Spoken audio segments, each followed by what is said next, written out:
Cool, cool. Hey, what's going on, good people? It's Gardner Douglas, your Oyster Ninja. I'm here with Mr. Justin Rolling, Mr. Grub with us on the water cooking straight out of the Eastern Shore, Really? straight Well, I'm out of from, Philly. but I shoot on the Eastern Shore and live Okay. on the Western Shore. Oh, I'm okay. all, You shoot on the Eastern Shore and you stay on the Western Shore. yes, sir. Shore life. All day. That's what's up, man. We met over social media. I guess it's been a little while now. And of course you had some great videos and I was like, man, that's good content. And then I think I saw something where I think you were like near Annapolis and or something like that. I was like, oh, he's kind of local. So um I was like, yeah, I need to at least link up and let him know, hey man, keep doing a good job. But Yes, sir. I'm glad you found it in your heart to sit down with the Oyster Ninja today. Um, Yes. your social media is killing it, man. Right now you're sitting at over 26K followers. I think you just hit a milestone, right? I just hit 26 today. Just Yeah. hit 26 on your birthday. Crazy, right? Come on now. Okay. So just tell us a little bit about yourself, man. Yeah, my name's Justin. I've just turned 28 today. I'm 28 years old. Everybody always asks me how I started cooking and how I started grilling and stuff. It all started from my mom knows how to cook, my grandma knows how to cook, and my dad knows how to grill and cook. So like growing up, I would just be in the kitchen watching them. Like my grandma has pictures of me as a kid, like cooking in the kitchen with like flour on my face and everything. And as I got older, I've been making cooking videos since like 2017. I had like a YouTube channel back in the day where I would just make these long videos before I figure out the algorithm. And I always knew like I wanted to do something to display like how I could cook. I just didn't know the algorithm. I didn't know how to market myself. I didn't really. All I was doing was just making long videos of me talking and stuff. I even went out to restaurants and did like food vlogging. Like I would just pull up to different restaurants in Philly and do food reviews in my car. And like I went to Max's Cheesesteaks, um, Sofa, like all these spots out in Philly. I would just give them free interviews just because like I always knew that I had talent to be able to do reviews and put people on like good food, but I just didn't know like the strategy of it. So when I started making cooking videos on YouTube, I was it was long and it was cool, but like I needed to step it up a notch. So I started studying like Instagrammers, like I'll even drop names like Grill Nation, Grilling with Dad, Chef Kuso. Like I just reached out to them one day because I'm like, yo, my content on YouTube isn't really popping off like that. And I feel like I had a great setup. I know how to cook. I love the background, but I just don't know how to get my stuff up there. And they gave me like a lot of great tips. And I just took their tips and kind of ran with it and started my own little Instagram food page. But about me though, I'm a counselor. I work with kids. I love counseling the kids. Nothing comes before my job. I tell every company I've been in contact with, like working with kids is my number one passion. I love cooking, but it's not my passion. So like I even started like a grilling club with the kids, teaching them how to grill and stuff like that. So like I love being able to talk to kids, know how they're feeling, and just inspire them to be somebody better, be better than me, be better than anybody that you ever met. Like be your own person. And that is like that's my aspiration. I love working with kids. I was a teacher for a little bit, and then I went back to graduate school, got my master's in school counseling. So yeah, that's my number one passion. This food stuff is just a fun little hobby I got going on. Right, right. It's what's trending right now, but your passion is So with the kids, man. I love that, man. I've been working with kids since 2017, and the COVID-19 has a huge effect, and you can see it. It's slowly starting to die down, but like last year I was eighth grade counselor. This year I'm a sixth grade counselor. My sixth graders they never had an assembly before. So we had an assembly for the first time in their whole entire life because they were in second to third grade when COVID happened.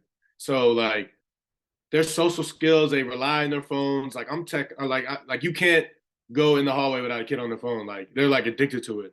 So their social skills are kind of off. The communication skills are kind of off. They don't know how to express their feelings. Because COVID-19 not only did it cause a lot of health issues to people, but it also damaged the next generation's skills to be able to socialize, communicate properly, and be able to share their feelings. And like you see it each and every day. It's kind of getting better as these like when you like fifth graders next year. COVID happened when they were in like kindergarten, so like they didn't hit them that hard. It hit the kids who were in elementary school, who had to get up, go to school, eat lunch, talk to people, do their homework on paper. Now everything's online. A lot of kids don't even like taking tests on paper now. They don't know how to like take a test on paper.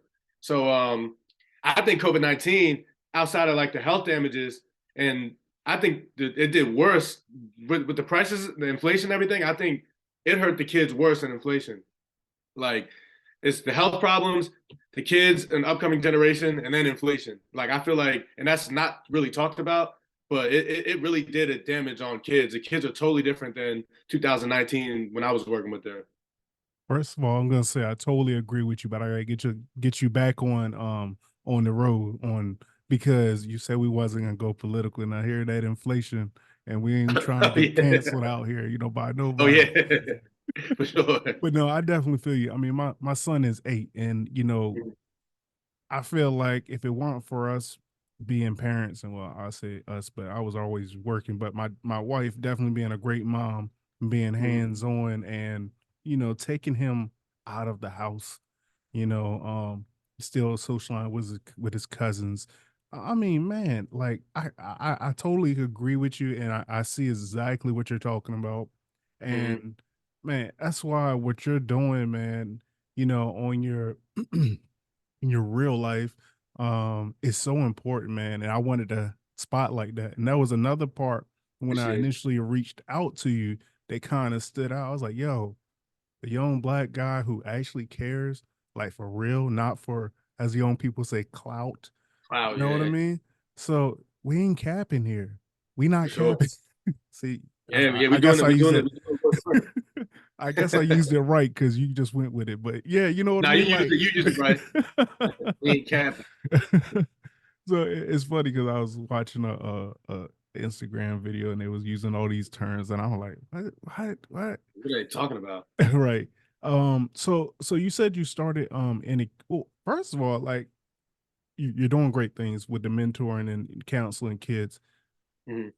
Um, I'm just gonna ask you because as we talked in before, like I got some other Sure. podcast ideas, but how was Uh, your upbringing? so my upbringing, I ain't even gonna lie. Like I'm it was like, my mom and dad, they got divorced when I was younger, but they always stayed in my life. They always raised me. My dad and my mom literally lived like 5 minutes from each other. My grandparents were right up the street.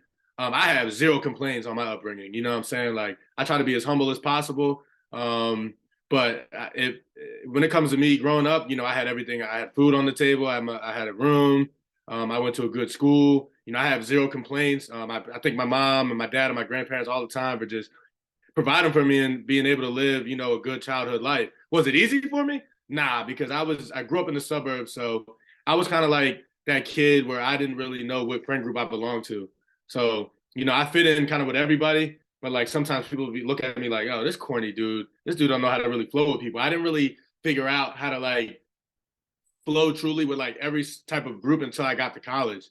Because in high school, I was only like when you get to high school, it's crazy how segregated schools are, like within like friends and stuff like that. So like majority of my friends growing up, like they didn't really look like me. But when I got to high school, I started hanging around people who really looked like me, and I didn't know how to really act. Like I was watching them and be like, oh, wait. Like I remember the first time it was just wild. But when I got to college, that's when I kind of found myself.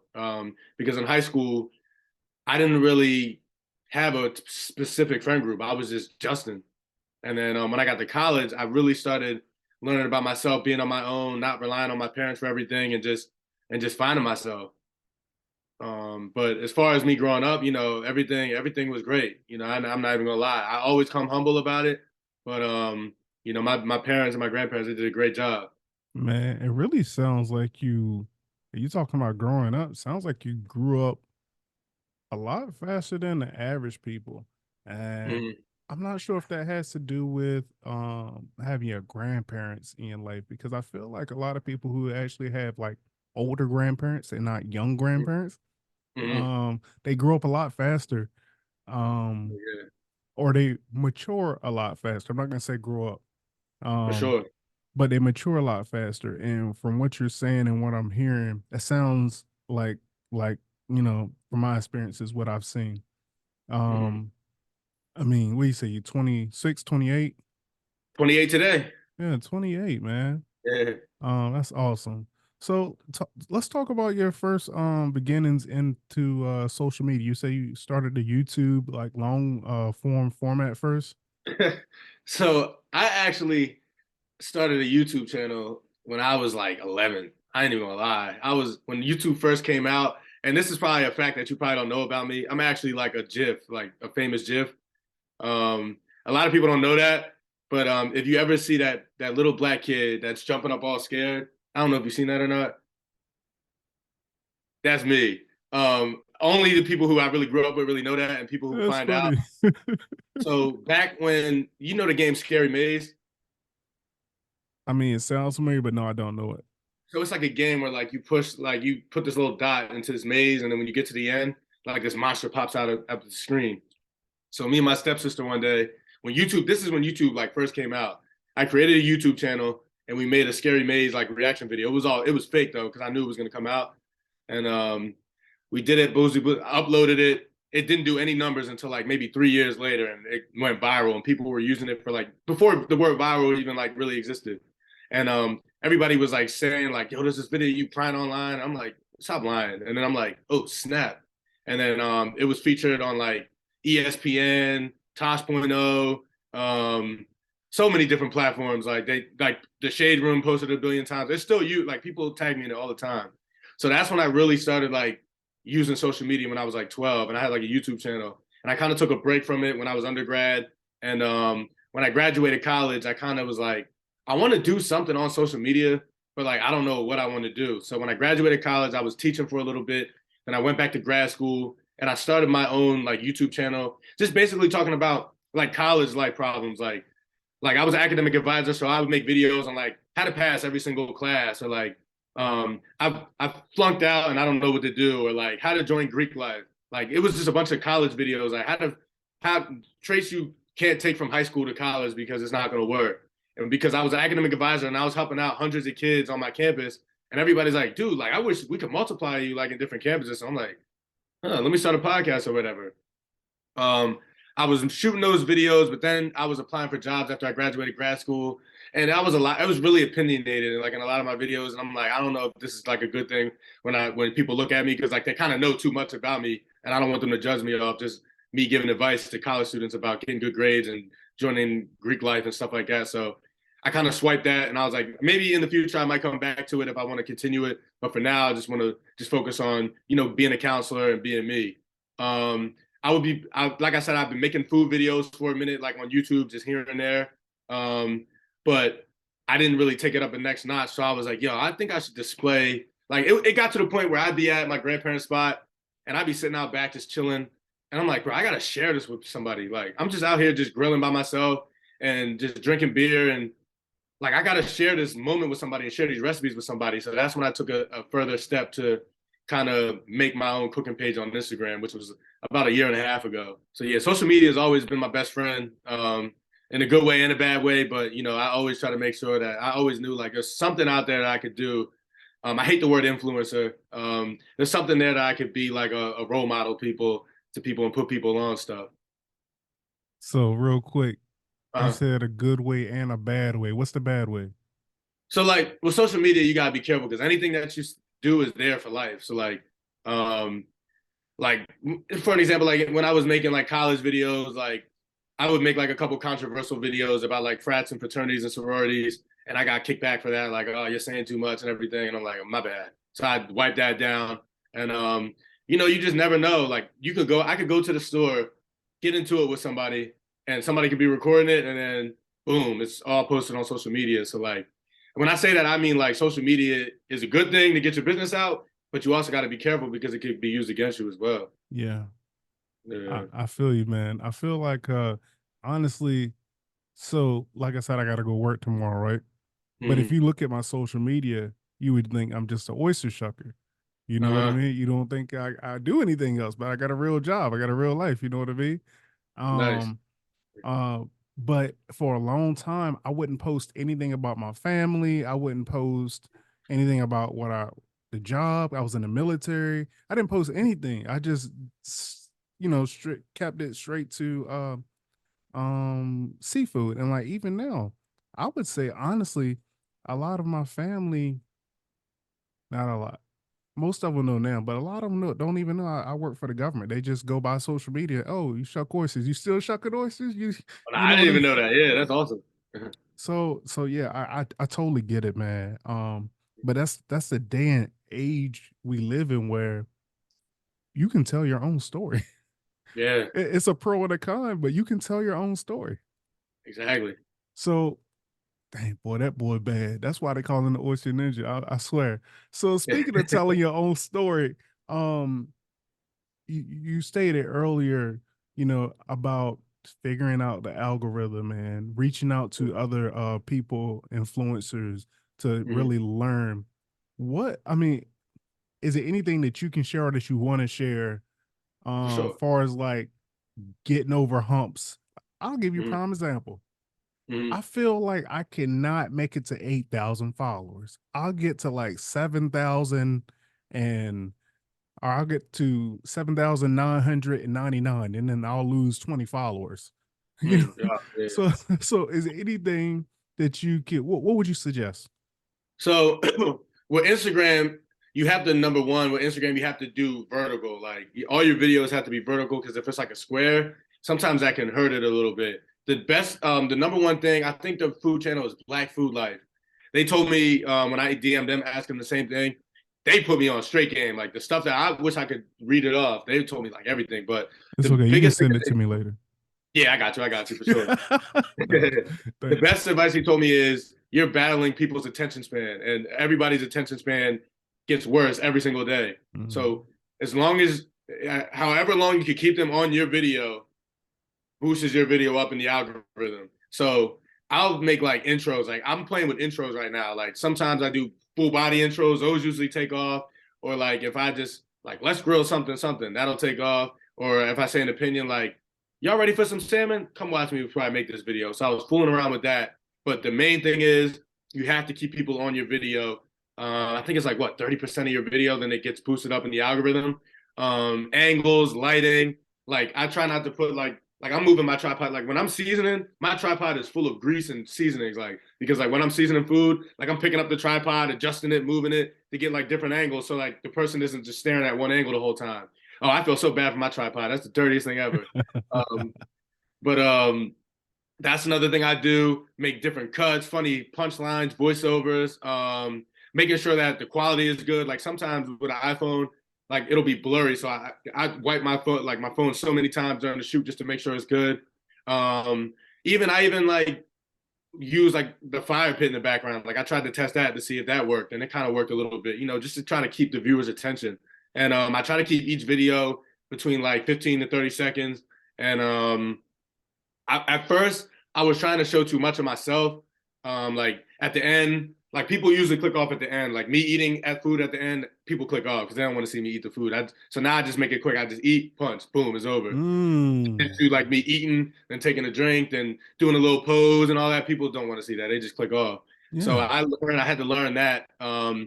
Like you just got to be short and sweet on Instagram. YouTube is a totally different ball game. I have not figured out the YouTube algorithm yet. That's one thing that I want to work on. But once I figure out the YouTube algorithm, hopefully I'll do it. I haven't even figured out the IG algorithm, honestly.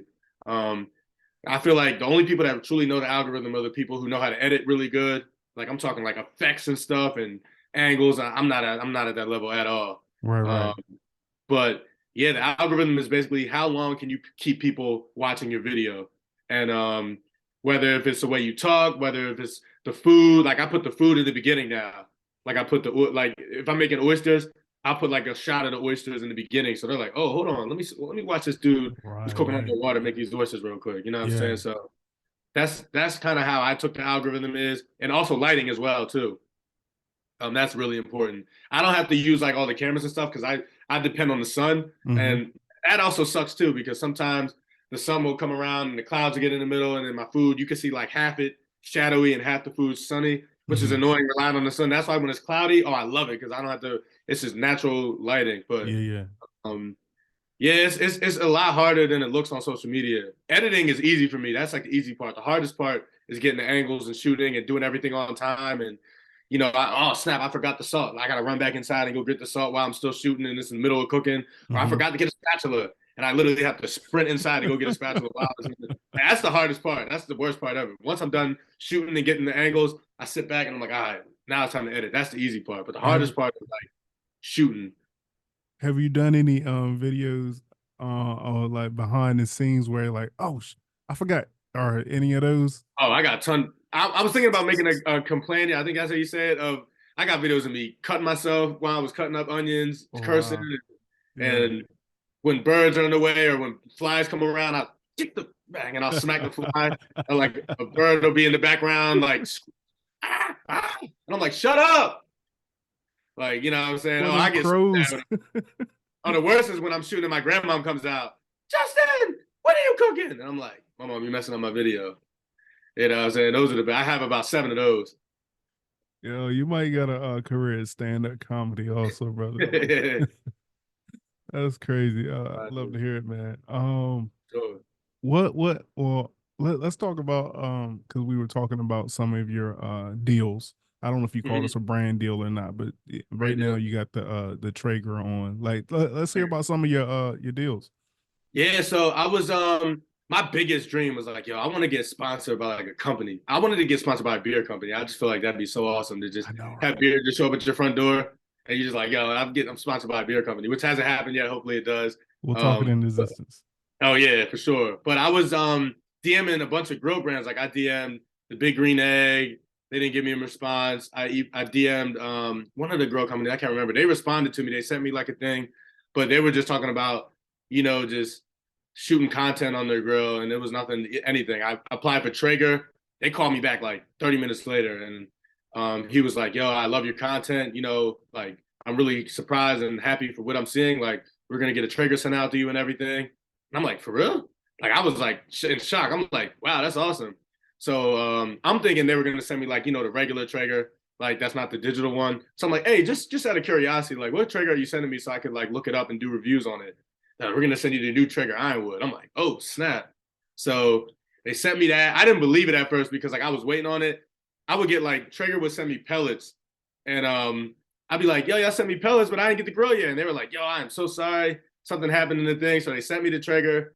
It showed up at my front door, and that was like a full circle moment. Like I shed tears because I was like, the power of a phone could get me this $1,800 Traeger, and they trust me enough in order to build content for them. Like I told them at Traeger, I'm like, yo, y'all are not gonna be disappointed. Like I'm gonna need a new Traeger in about a year because I'm gonna be using this every single I'm gonna be dropping content. This Traeger's not gonna work in a year because I'm gonna use it so much and put y'all on. And I already have friends like trying to buy a Traeger now. You know what I'm saying? Just off this, they're like, yo, I didn't know that you can make a pizza on a grill. I didn't know you can make breakfast on a grill. Like that's like it's like an oven. It's like a oven with a smoker on it. So yeah, Traeger's awesome. You got these little companies that send you seasonings here and there, and I always try to make sure I put them on my story, shout them out. Um, but yeah, as far as like companies, I have people reach out to me all the time, and I'm open to anything. I'm not that type. I'm not the type of person that does this for money whatsoever. You know what I'm saying? I make a good income what I do right now. I literally just do this to put people on game and just try to just show them how to be a better cook. In no way, shape, or form, I'm a chef. But when the businesses start calling your phone, I'll take money, of course. There's nothing wrong with that. But Yeah. if you're gonna send me like a product like that's $1,800 and I didn't sign anything, like that just shows that you have trust in me, and I'm gonna make sure that I look out 100%, and I'm gonna make really good content for them. Period. They don't even have to ask me for anything. So I'm asking for the small influencers here. Mhm. What does that reach out look like? So usually, and I wouldn't even say I'm a like I don't even think I'm up there yet. Like I'm still trying to figure everything out. But I would say it looks like usually I'll DM them. I usually don't email them first. I usually just slide in their DM because I want them to see like my page. Like the other day, I hit up Meter Maid. Like, hey, you know what I'm saying? Because I was about to buy a thermometer. I swear to God, I was on Amazon And I'm like, you know what? Let me DM Meter Maid just to see if they would work with me. And I DM'd them. They told me to apply on the website, and they hit me back like, yeah, we'll send you out one and everything. I'm still waiting on them. But, as long as you want them to see your profile. So if you have good content, and I would say your highest videos, pin them at the top so they see it. And DM them, tell them that you're a content creator, that that you're interested in working with them, and that you will bring value to their company by any means necessary. And check out my page if you feel free, and let me know if you want to work with me. I'm open to it, and then I put my email at the bottom. And usually they'll tell you to apply on their website or something like that. And then once you do that, you either get a phone call back, a no call. Like I've gotten a bunch of companies like that just haven't reached back, got back out to me. I try to use the right terms, but it just comes with the business. People believe in you or they don't. I don't take it any hard type of way. I just know that hopefully in the future that they'll look back and be like, wow, I wish I would have invested with GrubWithJus. Right. That's all I really. The people that do believe in me, they're gonna get everything I got. Mm. For sure. Oh, man, come on, man. Come on. Man. Well, I appreciate you coming on the podcast for one thing, because granted, I just reached out to you, to say, hey, man, I appreciate what you're doing. I love what you're doing. But that's what I love about this podcast is it's mine for one. So for sure. one on here, you know what I mean? Yeah, I remember we were supposed to do it before, but it was during the Eagles and Cowboys games, and for big time Eagles, I was like, yeah, man, I'm gonna be honest with you, I'm watching the Eagles and Cowboys game. We're gonna have to reschedule. I didn't know it was on that day, right? And I was in Harrisburg, and I told you, I was like, I promise you, I'm gonna get on here. You know what I'm saying? To show love. Yeah. Dang. So what's next? What's your next social media goal? Like it's crazy. Like I kind of wanted to stay away from like the social media conversation because I know you're more than social media.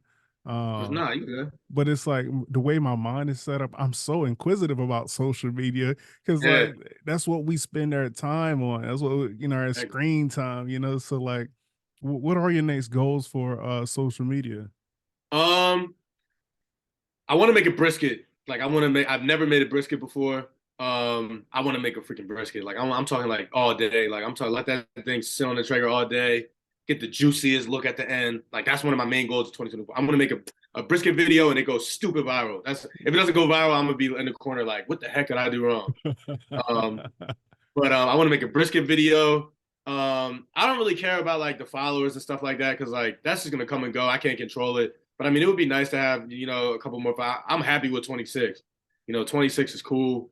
Kind of just keep the tradition going. I don't want to be lax like where I start falling back and getting comfortable and not creating content. I also got my grilling club in the summertime, so I also want to do something for my students who are interested in grilling, like whether a company sends me money, like if we have a grilling competition with the kids, or I want to put my students on something like.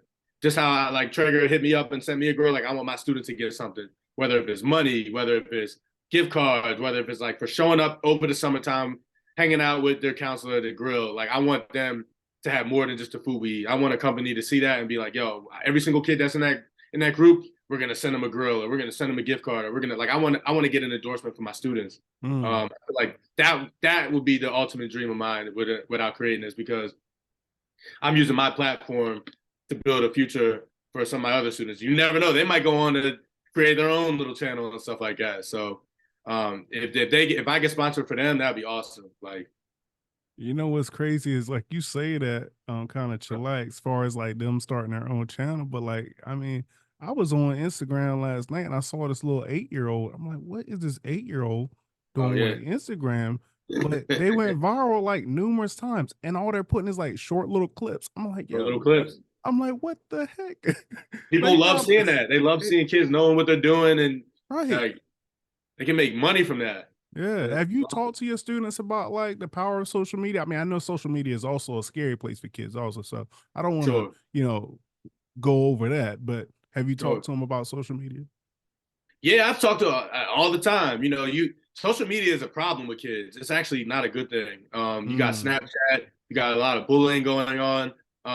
You'll have students who'll find like teachers' Facebook pages, scroll back to like 10 years ago and find a picture of them like at a party or and they'll go around sending out this like social media and with kids is not a good thing at all. I can't stand it, to be honest with you. But Okay.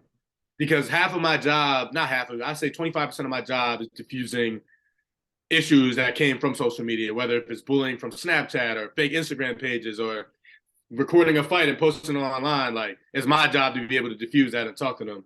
So I'm really not a fan of kids having social media in a bad way. Do I think they should have social media? They're addicted to it. There is no way that I could tell a kid you can't go on social media. They're gonna find a way regardless. Whether if it's they use a friend's phone, whether if there's kids that secretly their parents don't give them, they'll secretly take their birthday money, buy a phone from somebody, or buy like an iPad or an iPod Touch or something, and the parents don't even know that they have it. Parents calling like, your kid said something, your kid posted online something. It'll be like, my kid doesn't even have a phone. So I'm like, ma'am, I'm gonna be honest with you, your kid has a phone. No, there's no way. I'm like, they have a phone. I'm snitching. Like, yeah, they have a phone, or they're using a friend's phone and they have an Instagram. So like, these kids are sneaky.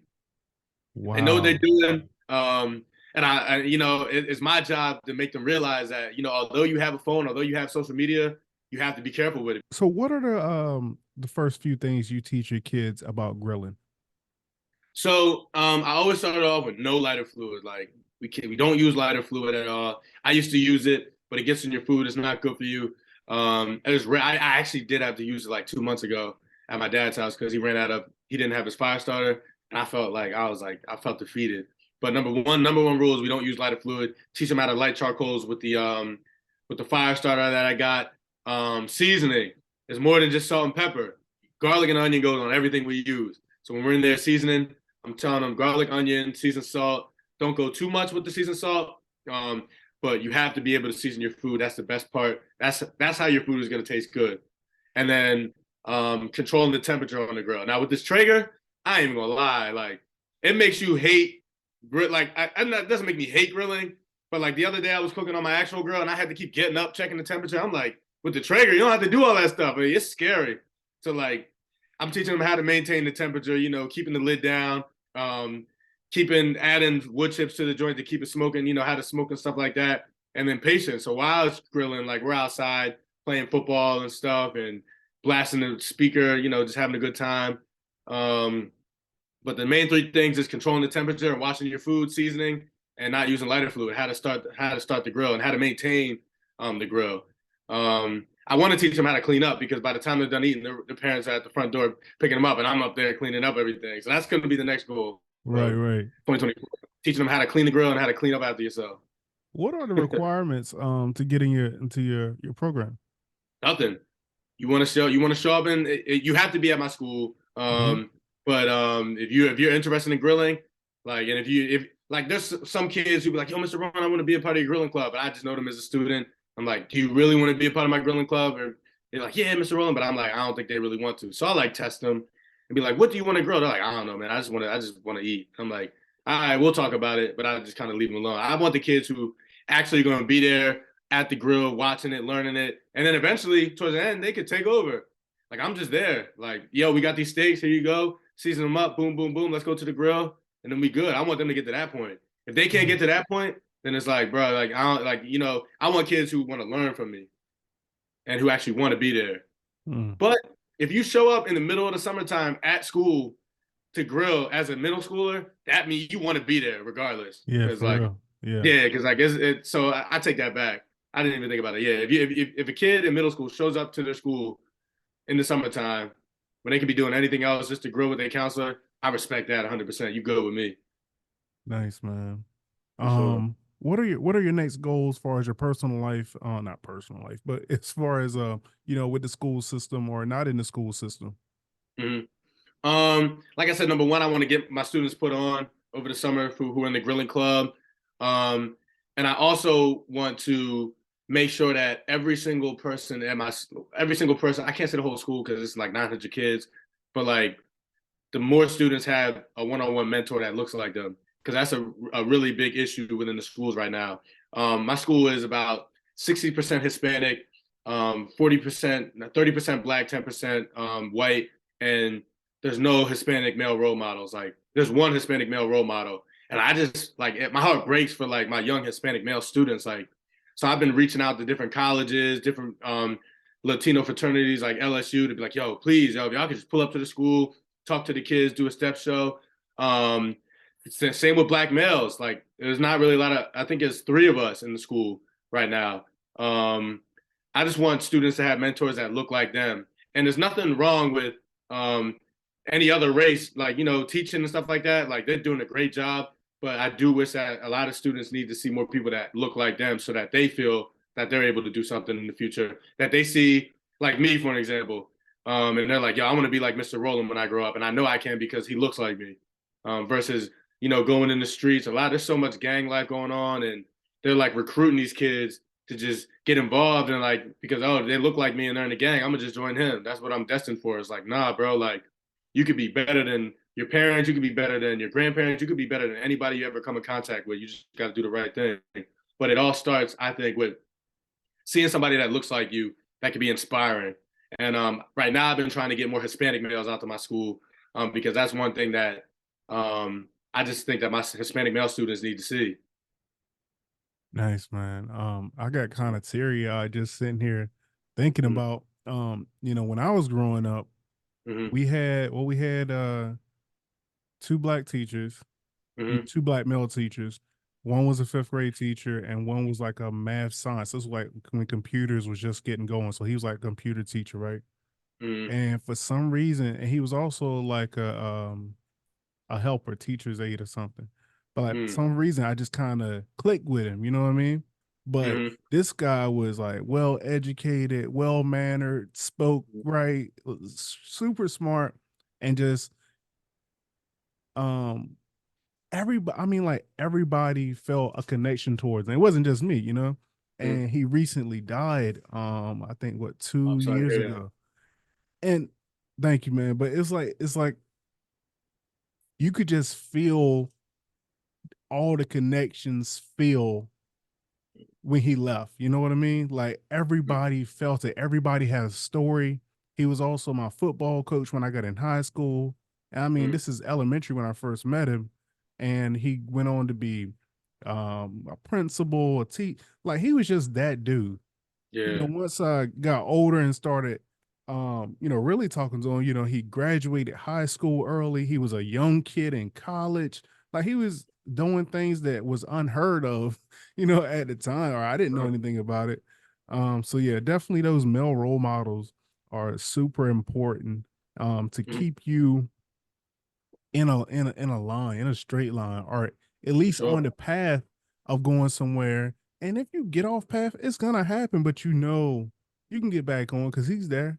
You know For what I mean? sure. You And know? the crazy thing that you said that, and this is how I wanted, like how if I ever were to pass away, like what was the teacher's name? Mr. Parker. Mr. Parker. There's actually Mr. Parker at my school. Mr. Parker, like the fact that you still remember him to this day, he died happily. The fact that he had this effect on you and probably thousands of other kids, like you can't complain about nothing like that. That's probably his dream. So like he probably died happily knowing that he had that effect on this many people. Like if I were to die tomorrow, at 28 years young or old, I feel like I'm old, but 28 years old, I couldn't complain because I know I got a sea of kids who could look back and be like, yo, Mr. Rowland looked out for me. And I want to have that effect because we all gonna go someday. But when we do go, how many lives do we change? And who's gonna look back and tell my story to other people to for good things that I did to help them out in the past. And that's all I really want. You know what I'm saying? So like just the fact that you're praising him right now, his spirit is living right now. Like, yo, like it's just crazy. And I've never had I have from kindergarten to my last year, my second to last semester in college, I've never had a black teacher or black professor ever until literally my last full blown semester of graduate school. Wow.